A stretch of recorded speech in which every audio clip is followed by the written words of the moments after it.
Hello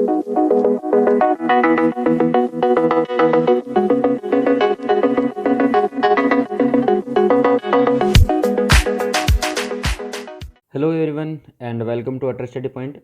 आज के इस वीडियो में हम बात करेंगे क्लास 11th फिजिक्स के कुछ इंपॉर्टेंट क्वेश्चंस जो कि रहेंगे काइनेमेटिक्स चैप्टर से, यानी कि गतिकी में देखिए हम गति और उस गति में हम दो जो गति हैं उनकी बात करेंगे। पहली है सरल रेखा में गति और दूसरी है समतल में गति। दोनों गतियों की बातें हम इसमें करते हैं, जिसमें से हम कई प्रकार के क्वेश्चंस हम सोल्व करते हैं, जैसे कि ग्राफ के हो गए और प्रक्षेप्य गति के हो गए और सापेक्ष गति के हो गए, तथा उससे पहले हमने काफ़ी सारे क्वेश्चन सोल्व कर लिए हैं जो कि गति के समीकरण के थे, गति के समीकरण।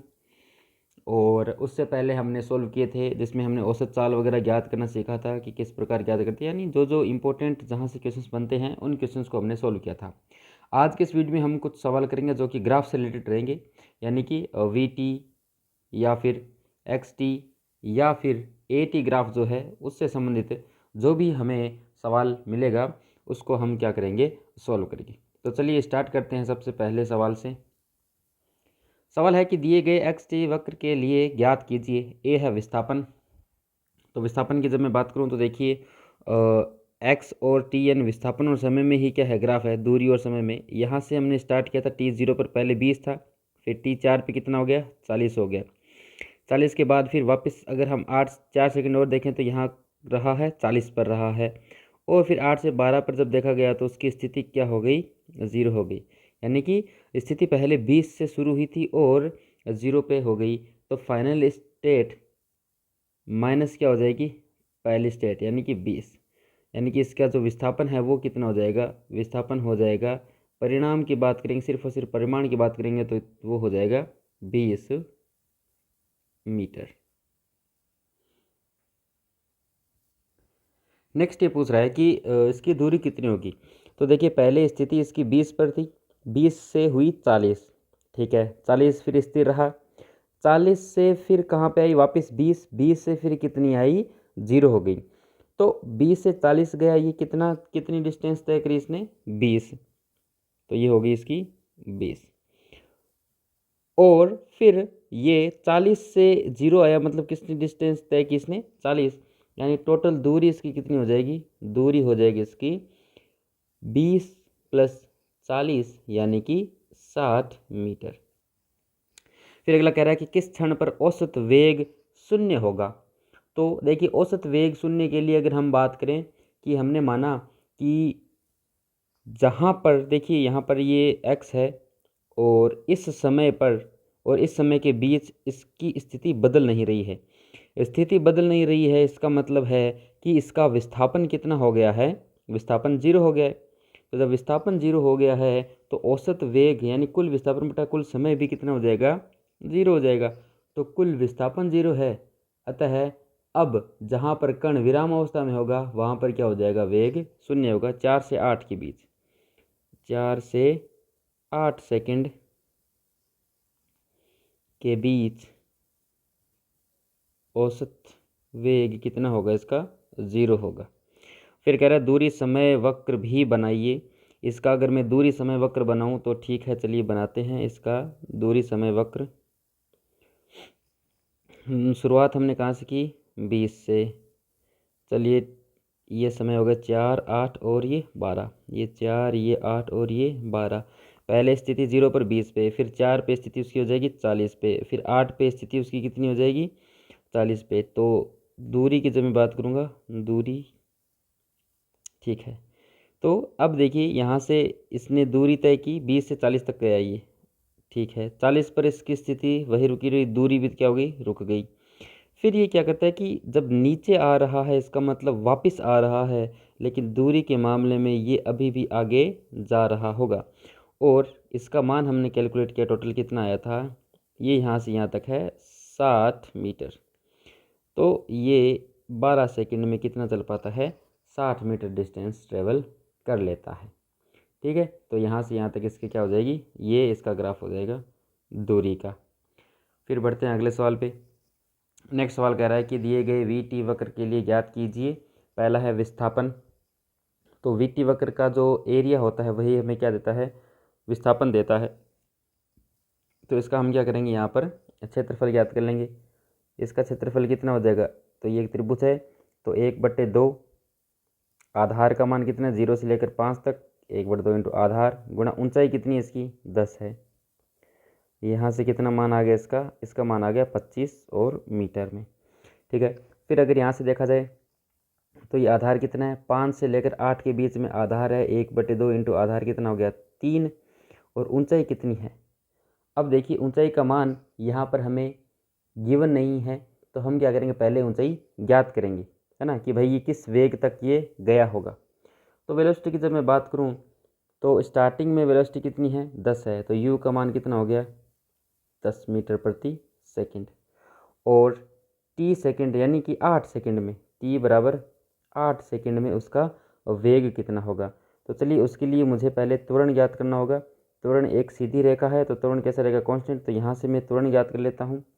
तो इसके लिए देखिए tan थीटा बराबर कितना हो जाएगा 10/0 से लेकर 5 तक हो जाएगा 5, यानी यहाँ से इसका मान आ जाएगा 2, और फिर यहाँ से अगर मैं इसको कैलकुलेट करूँ तो इसकी वैल्यू आ जाएगी, यानी कि त्वरण का मान आ गया 2 मीटर प्रति सेकंड स्क्वायर। लेकिन देखिए यहाँ पे थीटा जो है और हम ढाल यहाँ से मापते हैं, तो ये थीटा कितना हो जाएगा नेगेटिव हो जाएगा, यानी त्वरण का मान आ गया कितना -2 मीटर प्रति सेकंड स्क्वायर। ठीक है, अब देखते हैं कि v बराबर कितना हो जाएगा u plus a into T. V का मान ज्ञात करना है, t का मान 10 है, माइनस कितना हो जाएगा 2 इंटू कितना है 8 है, तो v का मान कितना हो जाएगा 16, 10 - 16 यानी कि -6 मीटर प्रति सेकंड, यानी कि इसकी वैल्यू यहाँ पर कितनी हो जाएगी, इसकी वैल्यू हो जाएगी 6। तो अब यहाँ से देखिए अगर हम आधार आ गया और ऊंचाई कितनी हो जाएगी, यहाँ से ऊंचाई हो जाएगी इसकी 6, तो यहाँ से कैंसिल आउट होगा 2 बार, और इसका कितना मान आ गया 6 आ गया। लेकिन देखिए ये माइनस में था, तो ये भी कितना हो जाएगा क्षेत्रफल माइनस में 25 में से। अब टोटल जो क्षेत्रफल होगा कुल विस्थापन, कुल क्षेत्रफल कितना हो जाएगा 25 माइनस कितना हो जाएगा 6, यानी कि इसकी वैल्यू आ जाएगी 16, सॉरी ये कितना था 3 3 ये 3 से 3 कटेगा ना, ये हो जाएगा 9, ये 9 है, तो कितना हो जाएगा 16 मीटर इसका क्या हो जाएगा कुल विस्थापन हो जाएगा। ठीक है, और फिर पूछ रहा है कि औसत वेग कितना होगा। तो औसत वेग होता है v एवरेज कुल तय दूरी, कुल तय विस्थापन, सॉरी कुल विस्थापन बटा कुल समय। कुल विस्थापन कितना है इसका 16 है, 16 मीटर अपॉन कुल समय कितने लिए उसने 8, यानी कि यहाँ से कितना आ जाएगा इसका मान 2 मीटर प्रति सेकंड इसका औसत वेग आ जाएगा। फिर वो पूछ रहा है कि दूरी कितनी होगी, दूरी तो देखिए हमने विस्थापन के लिए याद किया, तो यहाँ से यहाँ तक का विस्थापन 25 मीटर आया था, यहाँ से यहाँ तक विस्थापन -9 मीटर आया था। लेकिन दूरी क्या होती है, कभी ऋणात्मक नहीं होती, ये जो विस्थापन हो जाएगा वही उसकी क्या होगी पॉजिटिव में दूरी हो जाएगी, यानी दूरी के लिए 25 प्लस कितना हो जाएगा 9 हो जाएगा, यानी कि 34 मीटर इसका क्या हो जाएगा आंसर हो जाएगा। तो दूरी भी आ गई। फिर पूछ रहा है त्वरण कितना है, तो त्वरण का मान हमने ज्ञात कर लिया था, कितना हो जाएगा -2 मीटर प्रति सेकंड स्क्वायर, जो कि किससे मिला था हमें ढाल से मिला था। फिर नेक्स्ट कह रहा है कि चाल समय वक्र इसका बनाइए। तो चाल के लिए देखिए हम अगर इसका ग्राफ बनाएं तो ग्राफ कैसा हो जाएगा, चाल स्टार्ट कहाँ से हुई है 10 से हुई है, चाल फिर कम होते होते कहाँ हो गई है 0 हो गई है, कहाँ पे 5वें सेकंड पे। फिर इसके बाद वेग क्या हुआ कम हुआ, लेकिन हमें पता है कि वेग जो चाल है वो ऋणात्मक नहीं होगी, और चाल का मान कितना रहेगा 6 तक ऊपर बढ़ेगा, कितने सेकंड तक 8 तक, और यह मान क्या है 10 है। तो ये जो ग्राफ है वो किसका हो जाएगा चाल और समय का ग्राफ हो जाएगा। नेक्स्ट सवाल है कि एक कार को समय के लिए नियत दर अल्फा से त्वरित होती है, उसके पश्चात यह नियत दर बीटा से मंदित होकर स्थिर हो जाती है। यदि कुल लगा समय t हो तो ज्ञात कीजिए। पहला है अधिकतम वेग, दूसरा है तय की गई कुल दूरी। तो ग्राफ हमें दे रखा है और हमें बोल रखा है कि यहाँ से यहाँ तक ये किसी त्वरण अल्फा यानी कि वी टी ग्राफ दे रखा है, तो हमें पता है वी टी ग्राफ का ढाल जो होता है वो अल्फा देगा, तो यानी कि हमें अल्फा का मान दे रखा है। और यहाँ से यहाँ तक जो ऋणात्मक त्वरण है उसे हम मंदन कहते हैं, और मंदन का मान ही हमें कितना दे रखा है बीटा दे रखा है।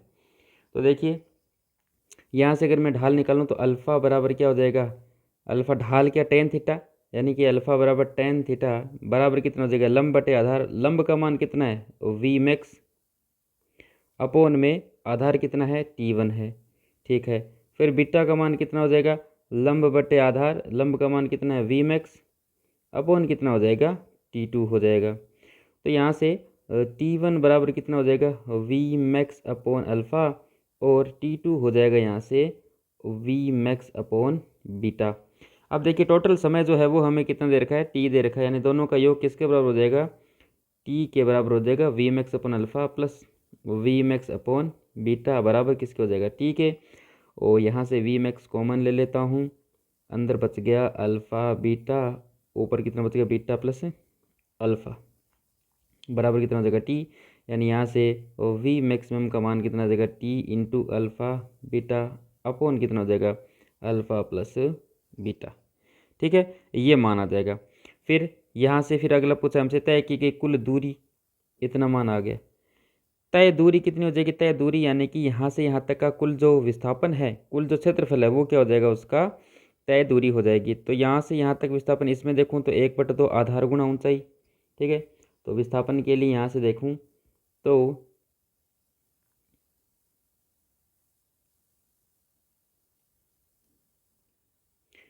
विस्थापन हो जाएगा, पहला हो जाएगा 1/2 आधार कितना है, T1 प्लस ऊंचाई कितनी है, वी मैक्स का प्लस कितना हो जाएगा, हाफ T2 आधार गुणा कितना हो जाएगा, ऊंचाई, ऊंचाई कितनी है, वी मैक्सिमम।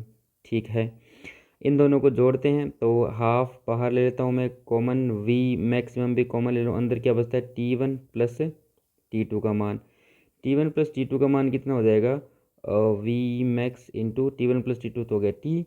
वी मैक्स का मान मैं यहाँ से पुट कर देता हूँ तो कितना हो जाएगा, हाफ, और ये हो जाएगा T² अल्फ़ा बीटा अपॉन कितना हो जाएगा, अल्फ़ा प्लस बीटा हो जाएगा। ये हो जाएगी इसकी क्या, कुल दूरी, और जो कि कौन सा ऑप्शन हो जाएगा, ऑप्शन सेकंड इसका क्या हो जाएगा, सही आंसर हो जाएगा। नेक्स्ट क्वेश्चन है, एक सरल रेखा में गतिशील कण का वेग समय ग्राफ दिखाया गया है, इस कण के लिए संबंधित विस्थापन समय ग्राफ बनाइए। बेसिकली ये सवाल ये नहीं कह रहा है, ये कह रहा है कि इसका विस्थापन ज्ञात कीजिए, विस्थापन ज्ञात कीजिए। ठीक है, तो देखिए हम जानते हैं कि हमें जो ग्राफ दे रखा है वो है वेग तथा समय के सापेक्ष, और इस ग्राफ का जो क्षेत्रफल होता है वही क्षेत्रफल हमें क्या बताता है, उसका कुल विस्थापन देता है। तो अब देखिए पहला जो इंटरवल है यहाँ से लेकर यहाँ तक 2 तक, और इसमें अगर हम देखें तो ये त्रिभुज की भांति कार्य करेगा, इसका जो क्षेत्रफल है वो कितना हो जाएगा, 1/2, आधार का मान कितना, 0 से 2 लग 2, इंटू ऊंचाई कितनी है, 10 है। ठीक है, प्लस में फिर क्या हो जाएगा, यहाँ से देखिए यहाँ तक 2 से लेकर 4 तक ये अंतराल हो गया 2 का, और ये अंतराल है कितना, 10 का, और इस आयत का जो क्षेत्रफल है वो कितना हो जाएगा, लंबाई गुणा चौड़ाई, तो 10 इंटू 2 प्लस में। अब देखिए ये जो आकार है, इस आकार पूरे का तो क्षेत्रफल हम ज्ञात कर नहीं सकते, तो हम क्या करते हैं, इसको डिवाइड कर देते हैं। तो ये एक तो आयत बन गया, यहाँ से 10 हो गया, और ये अभी भी कितना है, 2 है, यानी कि यहाँ पे 10 इंटू 2 हो गया इसका क्षेत्रफल। ठीक है, इसका क्षेत्रफल आ गया। अब इसका देख लेते तो यहाँ पे आधार गुणा ऊंचाई है, 10 से लेकर 20 तक कितना का गैप हो गया, 10 का, आधार कितना होगा, 4 से 2 का, यानी प्लस कितना हो जाएगा, 1/2 आधार गुणा ऊंचाई हो जाएगा कितना, 10। ठीक है, और अभी भी देखिए प्लस में ही होगा, क्योंकि ये भले ही नीचे जा रहा हो लेकिन क्षेत्रफल तो अभी भी ऊपर ही है, तो क्षेत्रफल कैसा रहेगा, पॉजिटिव ही रहेगा। पॉजिटिव रहेगा तो ये एक ट्राइंगल बन गया है, ट्राइंगल की यहाँ से 6 से लेकर 2 तक, तो आधार कितना हो गया, 2, ऊंचाई कितनी हो गई, 20 हो गई, तो प्लस 1/2 इंटू आधार गुणा कितनी हो जाएगी, ऊंचाई हो जाएगी। अब इसको क्या करते हैं, सॉल्व कर लेते हैं, तो ये हो गया 10 प्लस कितना हो जाएगा, 20 प्लस कितना हो जाएगा, 20 प्लस यहाँ से यहाँ तक 10 प्लस ये हो गया 20, तो 20, 30, 50, 70 और कितना हो गया, 80 मीटर हो गया, जो कि ऑप्शन कौन सा है, first option is the correct answer. फिर आगे बढ़ते हैं, नेक्स्ट क्वेश्चन। नेक्स्ट सवाल कह रहा है कि एक सरल रेखा में गति करते हुए कण का वेग समय ग्राफ दर्शाए अनुसार है, प्रथम 4 सेकंड में कण का विस्थापन व तय की गई दूरी ज्ञात कीजिए। ठीक है, तो हमें ग्राफ दे रखा है, हमें विस्थापन पूछा है तथा दूरी पूछी है। ठीक है, तो विस्थापन के लिए हमें पता है इसका एरिया ज्ञात करना होगा, तो चलिए एरिया ज्ञात करते हैं। 0 से लेकर 4 तक टोटल हमें ज्ञात करना है, तो ये एरिया प्लस कितना हो जाएगा, ये एरिया हमें ज्ञात करना होगा। तो यहाँ से देखिए कि 1/2 इंटू आधार कितना 2 इंटू ऊंचाई कितनी है 2 हो जाएगी। अब प्लस में ये कितना हो जाएगा 1/2, आधार कितना है 2 इंटू ऊंचाई अब कितनी हो जाएगी माइनस में 2 हो जाएगी, नीचे की ओर तो ये माइनस हो जाएगा, यहाँ से यहाँ 2 से 2 कैंसिल आउट, और ये 2 और ये -2 बराबर कितना हो जाएगा 0 मीटर। तो विस्थापन की जब बात करेंगे तो विस्थापन का मान कितना आएगा, विस्थापन हो जाएगा 0 मीटर। नेक्स्ट बात करें अगर दूरी की, तो दूरी क्या होता है, विस्थापन का परिमाण होता है। तो जब हम दूरी की बात करें तो वेग नेगेटिव हो सकता है, लेकिन जो चाल है इसकी सदैव क्या रहेगी, धनात्मक ही रहेगी। यानी कि अगर हम दूरी की बात करेंगे तो ये ग्राफ कुछ इस प्रकार बनेगा, और ये जो एरिया है वो हमें ज्ञात करना पड़ेगा। यानी ये अगर हम चाल के टर्म में बात करेंगे तो ये चाल के लिए ग्राफ, ये जो वेग है यानी ये जो क्षेत्रफल है वो भी क्या हो जाएगा, अब जुड़ जाएगा। यानी कि यहाँ पे कितना आ जाएगा हमें 1/2 इंटू आधार गुणा ऊंचाई प्लस में, और हाफ इंटू आधार गुणा ऊंचाई भी कितनी हो जाएगी 2 हो जाएगी। तो 2 से 2 यानी 2 और 2 कितना हो गया 4 मीटर हो गया, जो कि ऑप्शन कौन सा है, ये हो जाएगा दूरी का आंसर कितना आ जाएगा 4 मीटर, यानी 0,4। Third option is the right answer. फिर नेक्स्ट सवाल कह रहा है कि चित्र में दर्शाए अनुसार एक कण का त्वरण जो कि सीधी रेखा के अनुदिश गति करता है तब कण की अधिकतम चाल होगी। तो देखिए अभी हमें यहाँ पे क्या ज्ञात करना है, अधिकतम चाल ज्ञात करनी है। और त्वरण की जब बात करेंगे तो त्वरण 0 हो रहा है, 0 से स्टार्ट हो रहा है, फिर 4 सेकंड में कहाँ तक पहुँचेगा +5 तक, है ना। ये रीडिंग जो है वो ज़्यादा ऊपर हो गई है, हमें यहाँ पे 5 ही रखना है। ये बेसिकली यहाँ है 5, ठीक है।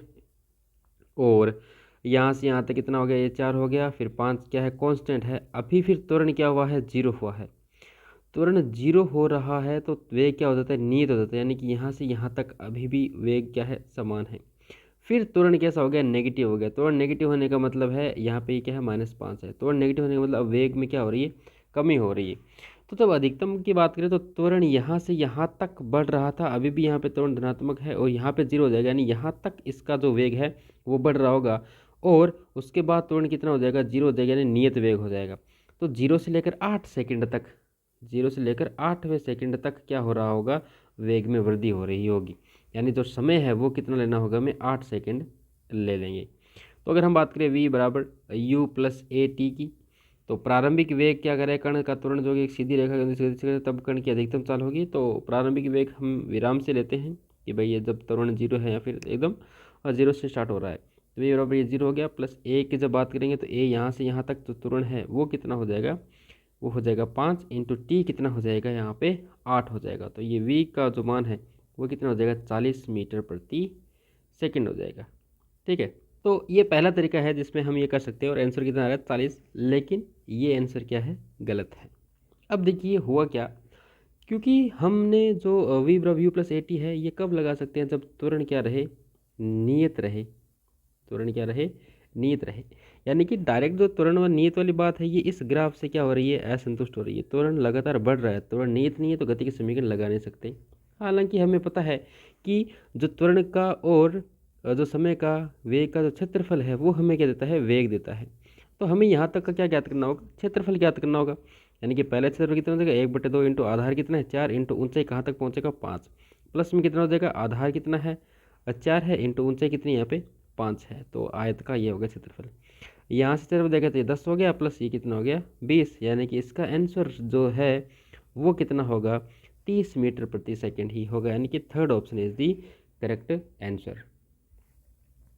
फिर नेक्स्ट बढ़े आगे, तो अगला सवाल कह रहा है कि चित्रानुसार एक कण विरामावस्था से प्रारंभ होकर निश्चित त्वरण से गति करता है, चित्र से वेग समय ग्राफ की आकृति होगी। ठीक है, तो हमें मान दे रखा है त्वरण का और समय के साथ ग्राफ, फिर उसके बाद हमसे पूछा गया है कि इसका वेग समय ग्राफ क्या होगा। तो देखिए जब समय 0 है तो तब त्वरण उसके पास पॉजिटिव है, और त्वरण कैसा है नियत है, नियत है यानी वेग बढ़ रहा है, वेग बढ़ रहा है, पहला ऑप्शन गलत हो गया, ठीक है। दूसरा वेग बढ़ रहा है, ठीक है। इसमें देखिए वेग घट रहा है, ये भी गलत। इसमें वेग बढ़ रहा है, ये भी ठीक है। फिर त्वरण क्या हो गया, ऋणात्मक हो गया। ठीक है, तो जब त्वरण ऋणात्मक हो गया इसका मतलब वेग अब क्या हो रहा होगा, कम हो रहा होगा। और 2 सेकंड बाद, जैसे मान लो 0 और ये 2 और फिर 3 और ये 4 आगे तक के टाइम इंटरवल में, तो 0 से 2 में ये वेग बढ़ रहा था, ये 0 वेग बढ़ रहा है। और उसके बाद अभी हम यहाँ देखिए तो वेग क्या होना चाहिए, घटना चाहिए, क्योंकि त्वरण कैसे ऋणात्मक है। लेकिन इस ग्राफ में वेग अभी भी क्या हो रहा है, बढ़ रहा है। तो ये ग्राफ भी नहीं होगा, यानी कि second option is the correct answer, क्योंकि पहले वेग बढ़ रहा है फिर वेग घट रहा है, इसलिए दूसरा ऑप्शन इसका क्या हो जाएगा, सही आंसर हो जाएगा। फिर आगे बढ़ते हैं। नेक्स्ट पहला सवाल क्या कह रहा है कि नीचे दिए गए विकल्पों में कौन सा विकल्प सही है। ये कह रहा है कि कण अपनी गति की दिशा नियत परिवर्तित करता है। ठीक है, तो देखिए यहाँ से अगर हम देखें तो वेग का जो मान है वो पहले 0 है, फिर वेग का मान बढ़ रहा है, बढ़ते बढ़ते बढ़ते यहाँ तक आ गया। यानी कि यहाँ से अगर हम ढलान देखें तो त्वरण का मान क्या हो रहा है, कम होते होते 0 हो गया वेग अधिकतम का। फिर त्वरण का जो मान है वो क्या है, ऋणात्मक है, ऋणात्मक है, तो वेग का मान क्या हो रहा है, कम हो रहा है और यहाँ से रुक गया। तो कण अपनी गति की दिशा नियत परिवर्तित करता है। देखिए दिशा का यहाँ पे हमें पता नहीं चल रहा है, क्योंकि हमें जो परिमाण है वो बड़ा है और कम हो रहा है, यानी वेग बढ़ा और फिर क्या हो गया, कम हो गया।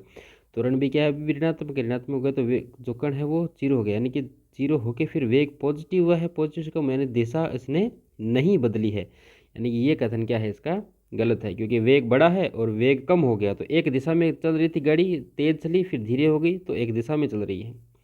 दूसरा कहता है कि तात्क्षणिक वेग वर्ताकार पथ के स्पर्श रेखा के अनुदिश है। वेग का और समय का स्पर्श रेखा अगर हम खींचें यहाँ से, अगर हमसे कह दिया जाए कि भाई चलो आप यहाँ से स्पर्श रेखा खींचिए, जैसे मालूम है इस बिंदु पर स्पर्श रेखा खींचूँ।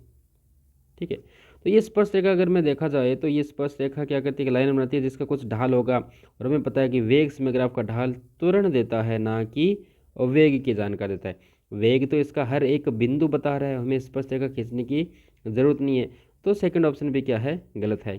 तीसरा कह रहा है कि प्रारंभिक स्थिति से अंतिम दूरी है π/4 मीटर। अच्छा, अंतिम दूरी ज्ञात करनी है हमें।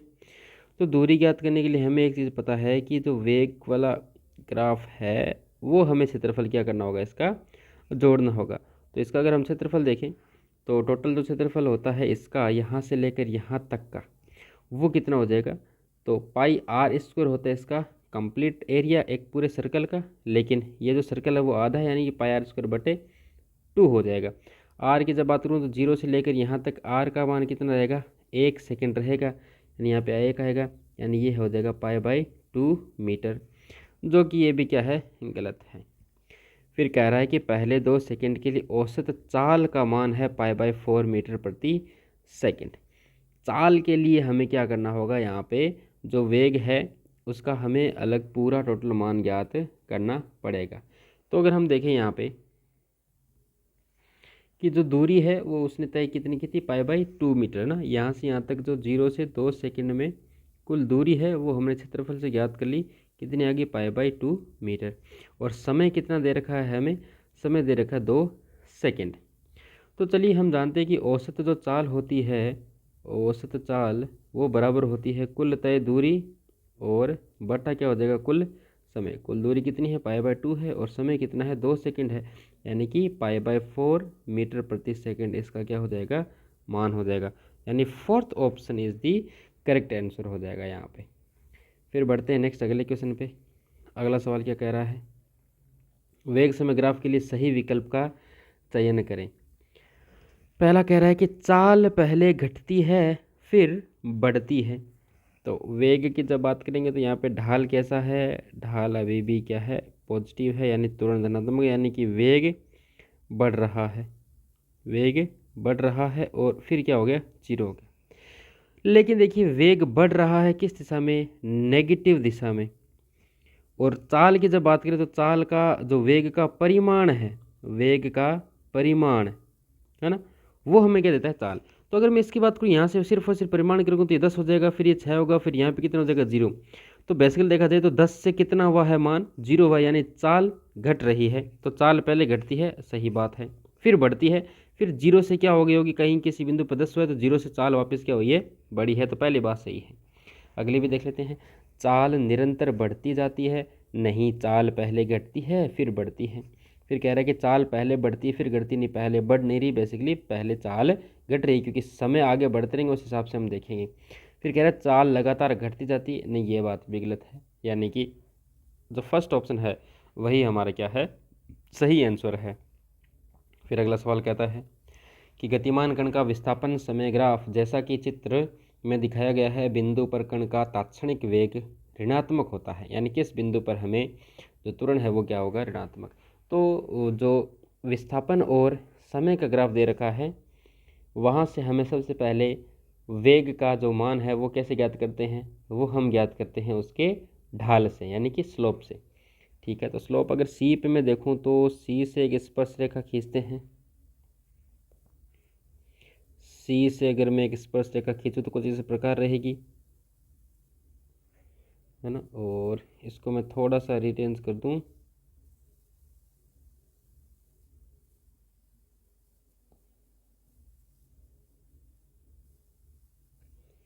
एक सेकेंड,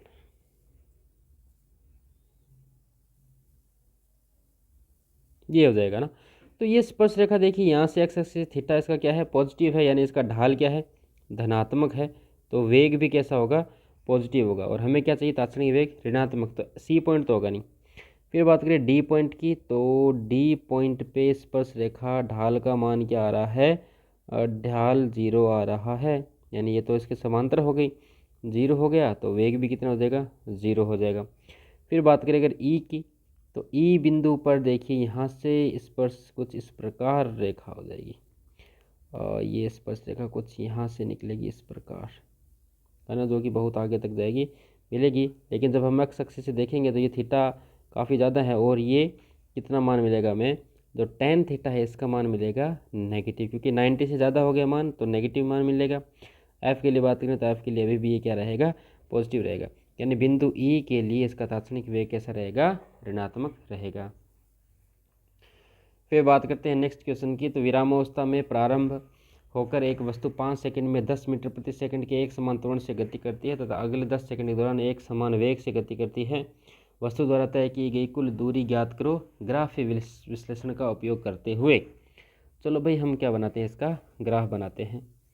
तो हमें 2 एक्सिस बना ली हमने, ये समय की है, और विरामावस्था से प्रारंभ होकर 10 सेकंड में एक समान त्वरण से गति करती है तो अगले 10 सेकंड दौरान ये एक समान वेग से गति करती है। तो चलो हम सबसे पहले त्वरण का और इसका ही क्या बना लेते हैं,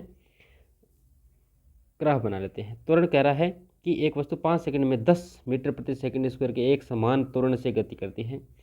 ये यहाँ से यहाँ तक 10 इसका मान हो जाएगा मीटर प्रति सेकंड स्क्वायर, और 0 से कहाँ कितना मान चला, ये 5 सेकंड। फिर वो कह रहा है कि अगले 10 सेकंड के दौरान, यानी 5 से फिर अगले 10 सेकंड, यानी यहाँ कहीं 15 सेकंड आ रहा होगा, उस दौरान वस्तु द्वारा तय की कुल दूरी ज्ञात कीजिए तथा 5 सेकंड में 10 मीटर प्रति सेकंड एक समान त्वरण से गति करती है तथा अगले 10 सेकंड के दौरान एक समान वेग से। एक समान वेग होने का मतलब है त्वरण कितना हो गया, त्वरण हो गया 0।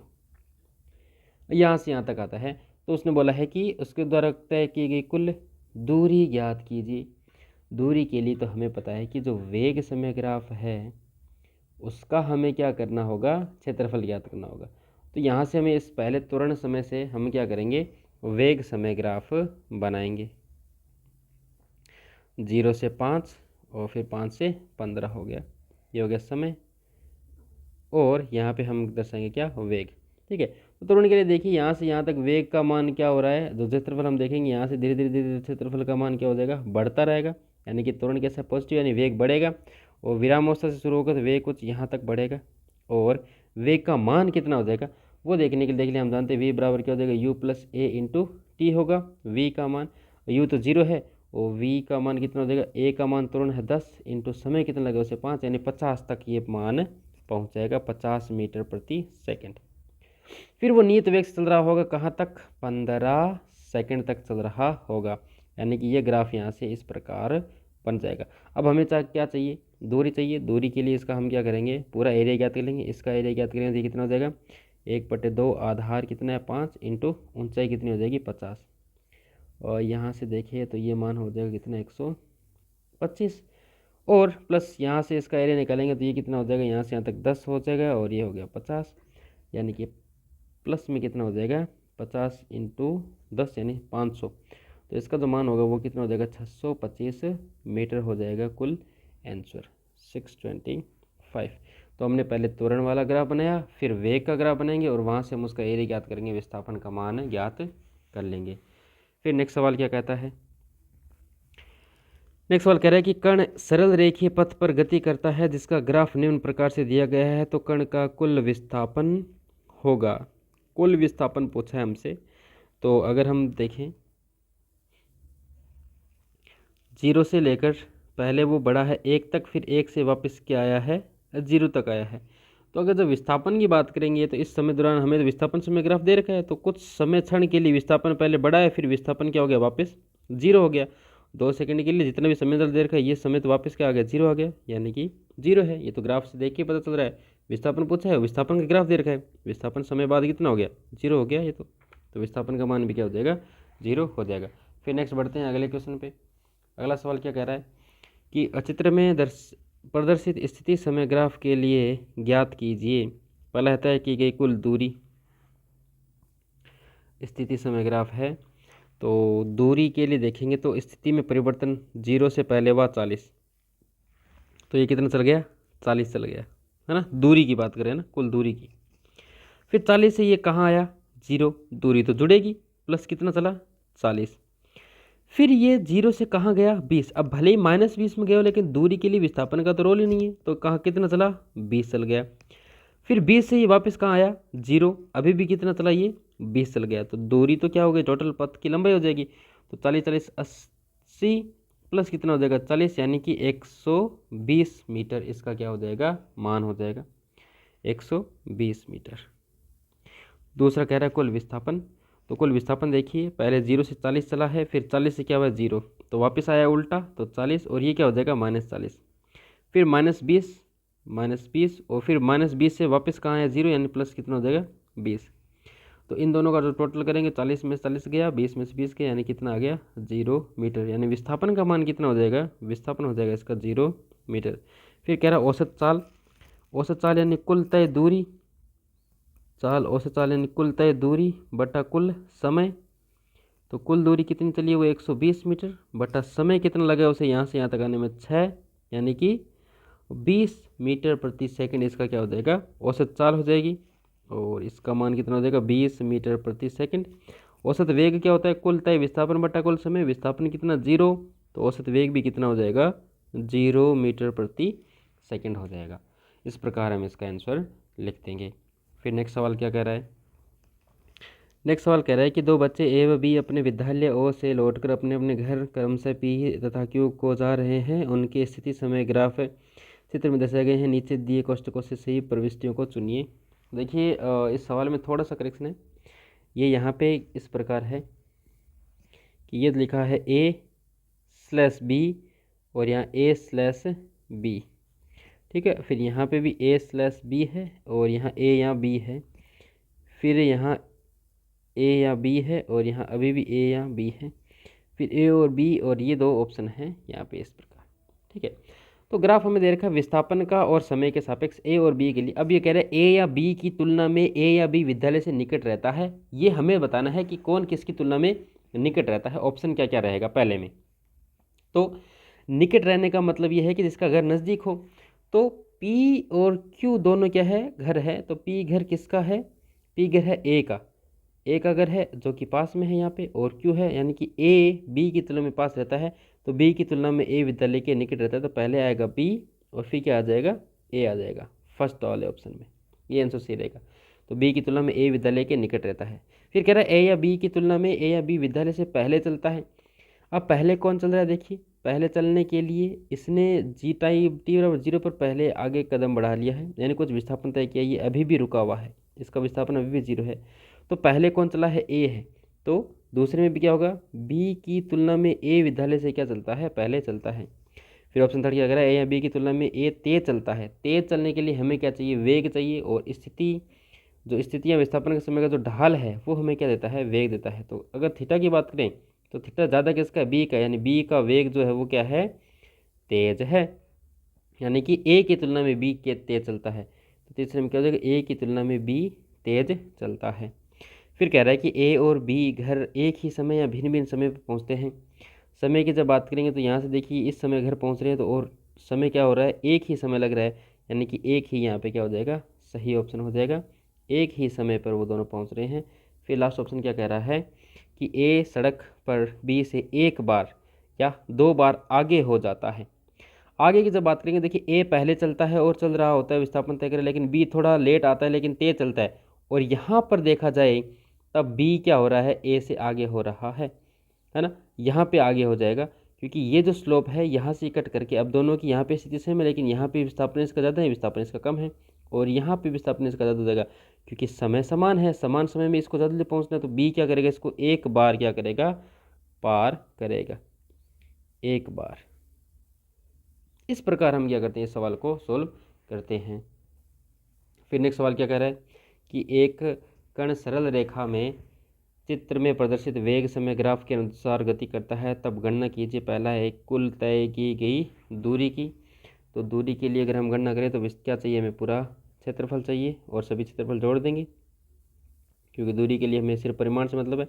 इसका कितना होगा, 1/2 आधार गुणा ऊंचाई कितनी है 2, प्लस इसका क्षेत्रफल कितना हो जाएगा, 2 गुणा कितना हो जाएगा 2, प्लस इसका क्षेत्रफल यहाँ से देखिए, यहाँ से यहाँ तक पहले ज्ञात कर लेते हैं, 4 से 5 1 है, 1 गुणा यहाँ से यहाँ तक हाइट कितनी है 2 है, 2 हो जाएगा, प्लस कितना हो जाएगा, इसका आधार 0 से 4 से 5 1 है, तो 1/2 इंटू आधार गुणा ऊंचाई कितनी है, यहाँ से 2 से लेकर 10 तक 8 है, इंटू 8 हो जाएगा, प्लस में यहाँ से देखिए आधार कितना है 5 का है, तो 1/2 इंटू आधार 5, और ऊंचाई कितनी है यहाँ से टोटल 10 की है, इंटू 10 हो जाएगा। तो यहाँ से देखा तो 2 + 4 + 2 प्लस कितना हो जाएगा यहाँ पे 4, और प्लस कितना हो जाएगा यहाँ पे 25। ठीक है, 4 2 6 और 6 12, 12 प्लस कितना हो जाएगा 25 हो जाएगा, यानी इसका आंसर हो जाएगा 37 मीटर।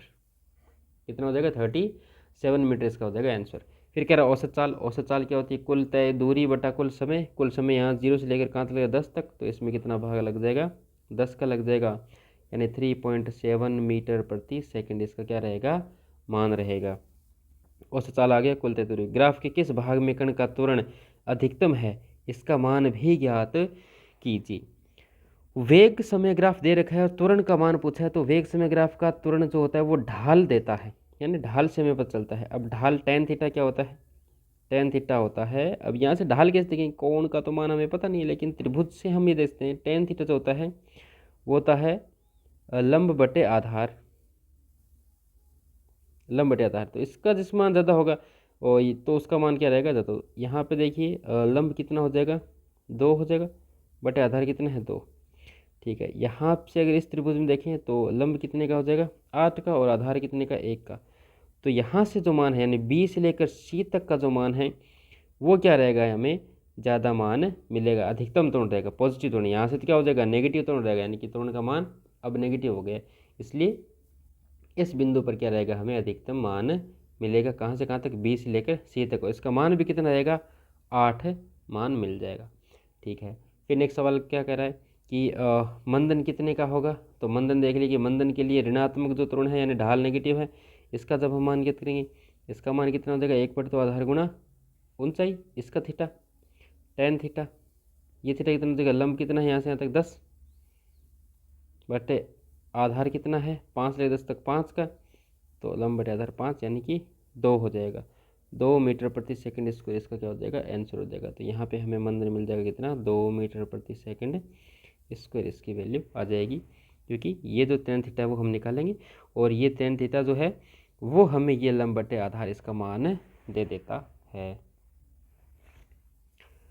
फिर नेक्स्ट सवाल कह रहा है कि निम्न में से कौन सा कथन एक समान गति में पिंड के लिए सत्य नहीं है। विस्थापन।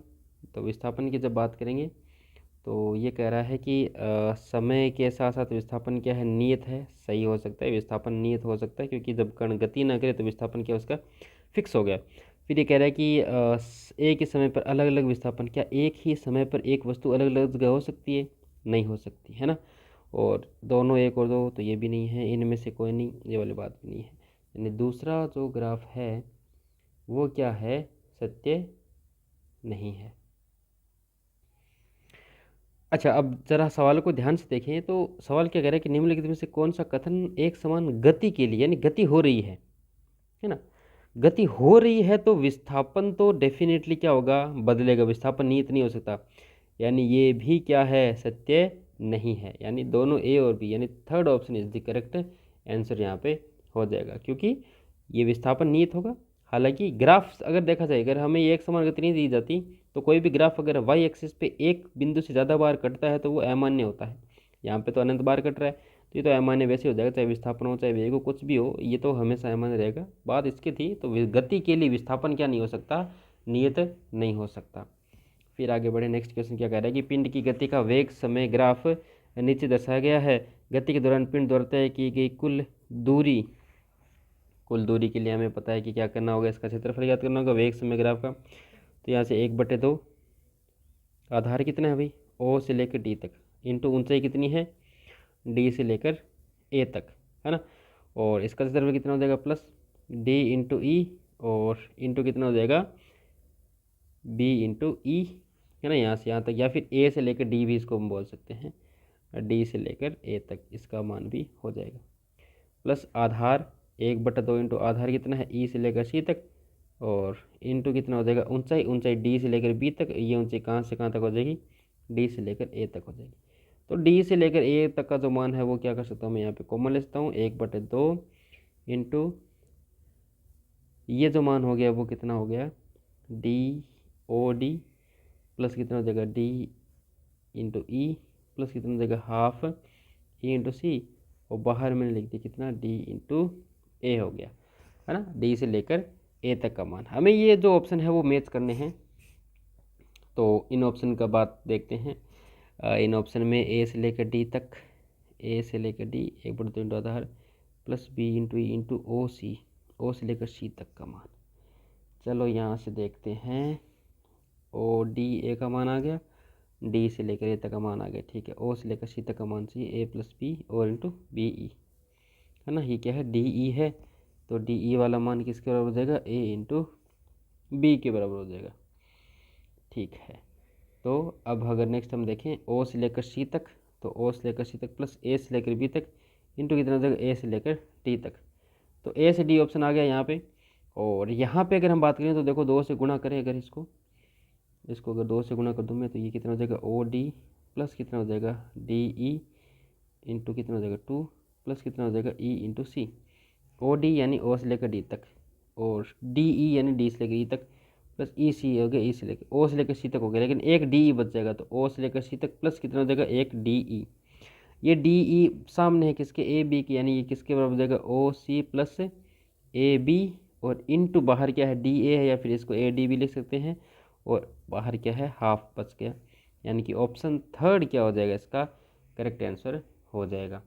नेक्स्ट बढ़ते हैं अगले सवाल पे। अगला सवाल कह रहा है कि समय के फलन के रूप में एक कण का विस्थापन और चित्र में दिखाया गया है, यह दर्शाता है कि कण का वेग पूरे समय नियत रहता है या का त्वरण पूरे समय नियत रहता है। कण एक नियत वेग से शुरू होता है और त्वरित गति होता है, गति धीमी हो जाती है और अंततः कण रुक जाता है। ठीक है, तो चलिए देखते हैं।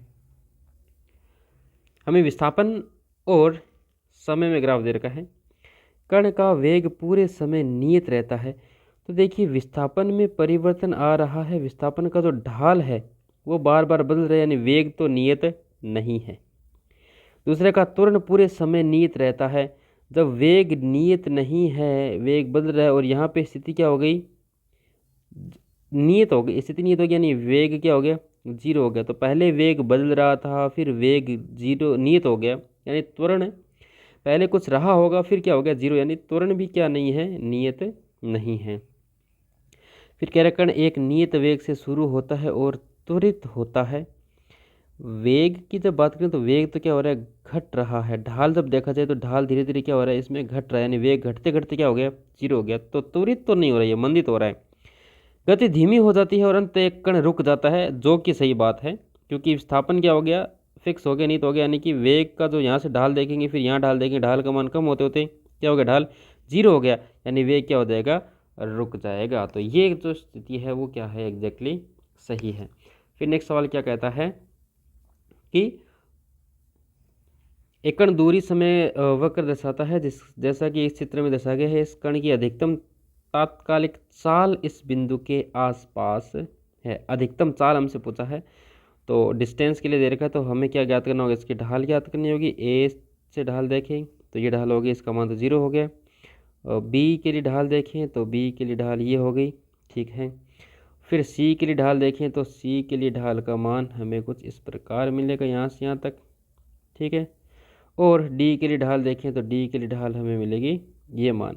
तो ढाल जब देखा जाए तो सबसे ज़्यादा मान किसके लिए है, ए के लिए 0 है, बी के लिए कुछ मान होगा, सी के लिए मान ज़्यादा है। और फिर डी के लिए अगर देखा जाए तो कोण का जो मान है वो एक्स एक्सिस से अभी भी क्या है, कम है, किसकी तुलना में, सी से। यानी सी का ढाल सबसे ज़्यादा, यानी इसकी तात्क्षणिक चाल भी क्या हो जाएगी, सबसे ज़्यादा। यानी fourth option is the correct answer, ठीक है। तो इस प्रकार हम क्या करते हैं, इन क्वेश्चंस को सॉल्व कर लेते हैं, जो कि ग्राफ से रिलेटेड सभी क्वेश्चंस हमने काफ़ी इंपॉर्टेंट और कुछ एग्जाम्पल्स हमने देख लिए हैं।